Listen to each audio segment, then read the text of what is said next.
Taulan Toma, i cili pak ditë më parë u arratis nga një burg i sigurisë së lartë në Milano, u duhej të vuante dënimin deri në vitin 2041, është shpallur në kërkim në të gjithë Europën. Emri i tij është regjistruar në listën e personave më të kërkuar, ndërsa autoritetet në Itali nuk kanë gjetur asnjë gjurmë nga 41 vjeçari shqiptar. Mediat italiane ndërkohë kanë zbuluar të tjera detaje nga plani që i dha lirin 41 vjeçarit përpara se të ndërmerrte arratisjen. Ai kishte nisur një dietë me qëllim rënje në peshë, jo vetëm për ta mundësuar që të kalonte hekurat, por edhe të realizonte arratisjen përmes çarçafëve që i kishte improvizuar në një litar. Toma po vuante një dënim të gjatë me burg, ndërsa mbetet mister fakti se si ka arritur të shmangej kontrolleve, kamerave dhe sistemeve të amerikanëve, mjete për të prerë hekurat, bishta fshesash të montuara, çarçaf të lidhur si një litar. Kaq që kanë mjaftuar 41 vjeçarit për thyer siguri në një prej burgjeve me nivelin më të lartë. Me durim ai ka prerë hekurat e dritares, prej nga ku ka përdorur çarçafët për zbritur poshtë. Ka shfrytzuar errësirën, por edhe momentin kur oficerët të policisë së burgut po ndërronin turnet. Hapi tjetër që mendohet se ka ndërmarrë dhe i ka mundsuar arratisjen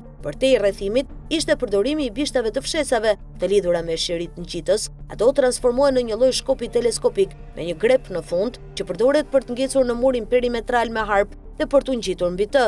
Fotot që kanë në zotërim hetuesi tregojnë se gjithçka ka qenë organizuar qartë. Hekurat e prera nga dritarja, sipas asaj që është zbuluar, edhe shoku i tij i qelis duhet arratisej me të, por në minutën e fundit ai e braktisi planin, duke mbetur brenda burgut.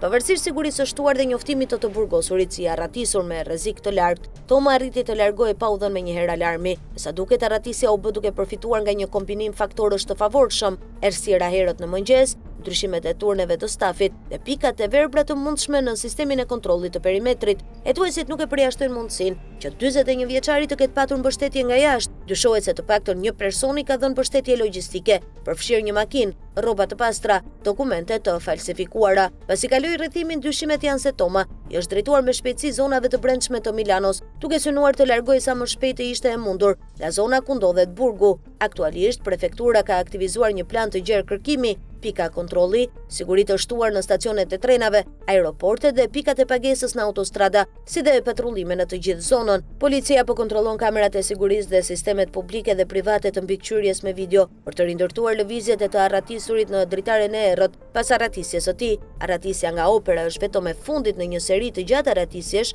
që i ka ndërtuar reputacionin Taulan Tomës si një specialist arratisjeje. Në vitin 2009, Toma u arratis nga burgu i Ternit për herë të parë.